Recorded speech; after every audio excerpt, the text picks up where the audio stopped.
আসসালামু আলাইকুম সবাইকে। সহজভাবে মুরগ পোলাওয়ের রেসিপি নিয়ে হাজির হয়েছি আপনাদের মাঝে। আশা করি আমার ভিডিওটা দেখবেন সবাই। কেমন হয়েছে আশা করে বলবেন। তো শুরু করে দিব আজকে আমাদের রান্না। এই তো আমি মুরগি নিয়েছি, একটু জর্দার রং দিলাম, একটু লবণ দেব, তারপরে মেখে নিলাম। এই তো মাখা হয়ে গেছে। এবার আমি চুলায় গেলাম, পেঁয়াজ দিলাম। পেঁয়াজ দেওয়ার পরে এখন আমি তেল দেব পরিমাণ মতো, যতটুকু প্রয়োজন অতটুকুই দেব। তারপর এখন আমি মিক্স করে দেব। মিক্স করা হয়ে গেছে। তারপরে বেরেস্তা বানাইলাম, ওইটা দিয়ে আসলে এই বেরেস্তাটা আমার পুড়ে গেছে। তো আপনারা সবাই খেয়াল রাখবেন যেন আপনাদেরটা না পুড়ে। আমারটা পুড়ে গেছে।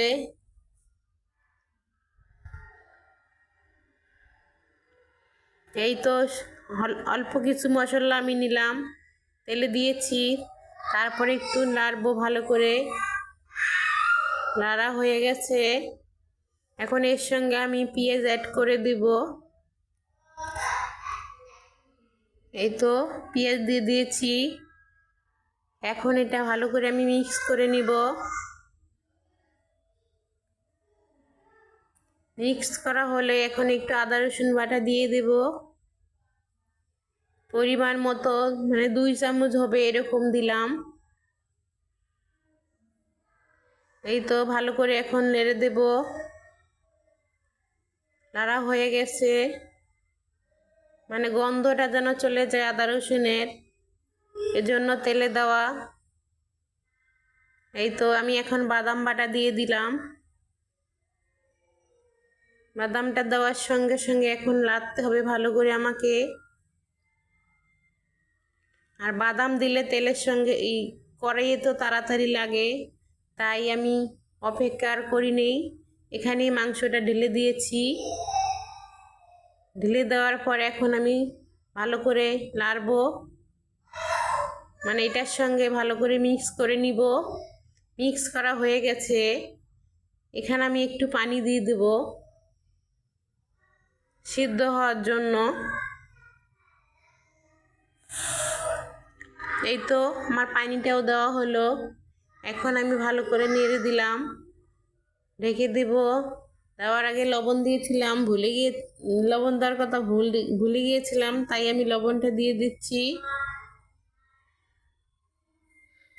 এই তো লবণটা দিয়ে ভালো করে মিক্স করে নিলাম। তো আরও কিছু আমি অ্যাড করব। এখন একটু টক দই বানিয়েছিলাম, ওটাও দিয়ে দিলাম। 4টা কাঁচামরিচ দিয়ে দিচ্ছি। 3-4টা দিলেই হবে, কারণ আমার অল্প কিছু উপকরণ। ঢেকে দিয়েছি।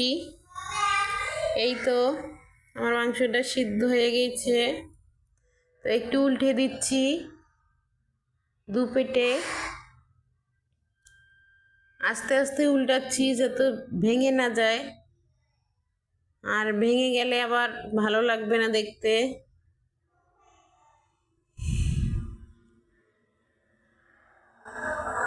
এই তো পানিটা শুকিয়ে গেছে। এখন একটু আমি চিনি অ্যাড করলাম। চিনিটা দিলে একটু মিষ্টি স্বাদ হবে, ভালো লাগবে খেতে। মুখের স্বাদের জন্য দিয়েছি। তো আমার কাছে বেশি মশলা নাই, এখানে আরও অনেক কিছু অ্যাড করা লাগে। তো আমি ঘরে খাবো, তাই অল্প কিছু মশলা দিয়ে আমি এটা বানিয়ে নিলাম।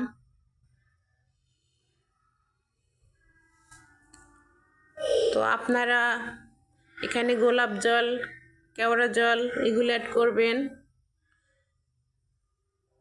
আর আমি এখানে এই যে গরম মশলার গুঁড়ি দিয়ে দিচ্ছি।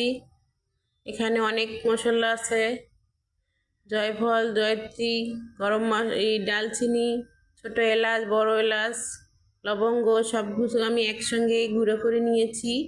ওগুলো দিলাম। দেওয়ার পরেই তো মিক্স করা হয়ে গেছে আমার। এখন ঢেকে দিলাম, হয়ে গেছে ওটা। এখন আমি আরেকটা প্যান নিয়ে নিয়েছি। এখানে আমি পেঁয়াজ দিয়েছি।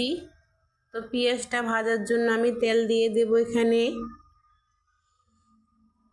এই তো তেল দিলাম, তারপর এটা ভালো করে নেড়ে দিব।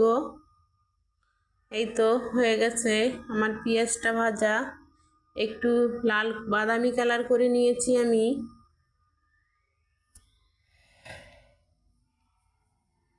চাউলের সঙ্গে মশলা কিছু অ্যাড করেছি,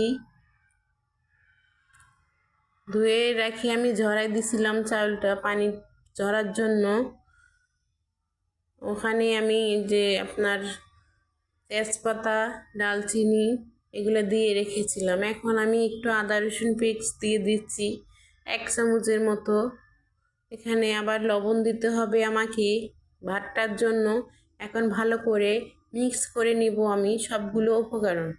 নেওয়ার পরে একটু পানিটা শুকিয়ে যাওয়া পর্যন্ত আমি ভালো করে নাড়বো, মানে চাউলটা যেন একটু ভাজা ভাজা হয় তাই।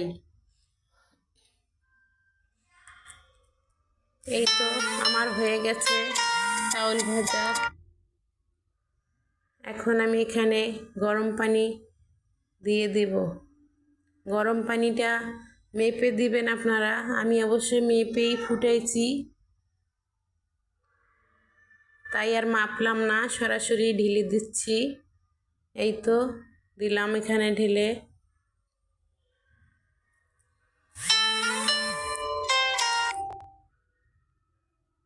এই তো পানিটা ভালো করে মিক্স করে নিলাম। হ্যাঁ হয়ে গেছে আমার মিক্স করা। এখন আমি একটু ঢেকে দিব। এই তো পরবর্তীতে আসলাম, এখন ভাতটা ভালো করে নেড়ে দিব। এখানে 2-3টা কাঁচামরিচ দিয়ে দিয়েছি।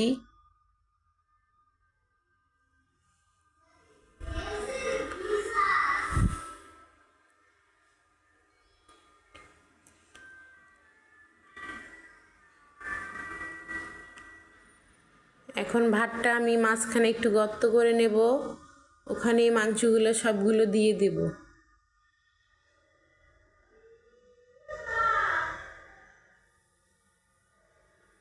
এই তো সবটুক দিয়ে দিচ্ছি, মশলাগুলো আমি দিয়ে দিলাম। দেওয়ার পরে আমি ভালো করে মানে ভাতটা উপরে উঠাই দিব, মাংসটা নিচে রাখবো যাতে যেন মশলাগুলো ভালো করে ভাতের সঙ্গে লাগতে পারে তাই। তো এই তো সবগুলো ভাত এভাবেই দিব।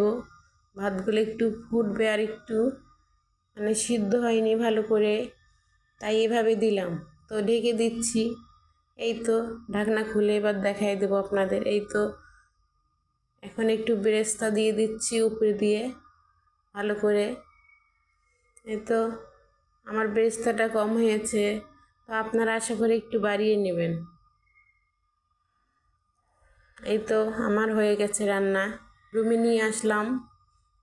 আর এই যে সালাদ এখানে রেডি করেছে আমার মেয়ে।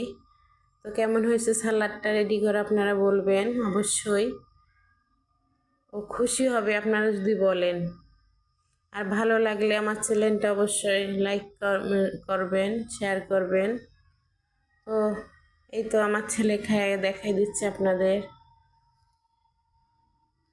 তো আপনারা সবাই ভালো থাকবেন, আমাদের জন্য দোয়া করবেন। সবাইকে আল্লাহ হাফেজ। সবাই আমার চ্যানেলটা দেখবেন। এই যে আমার ছেলেকে এখন খাইতে দিলাম, তো ও খাবে এখন, খেয়ে বলবে কেমন হয়েছে, কত মজা হয়েছে। এই যে প্রথমে শশা খেলো, আসলে শশাও ভালোবাসে। এমনি ভাত দিয়ে। আল্লাহ হাফেজ আপনাদেরকে সবাইকে।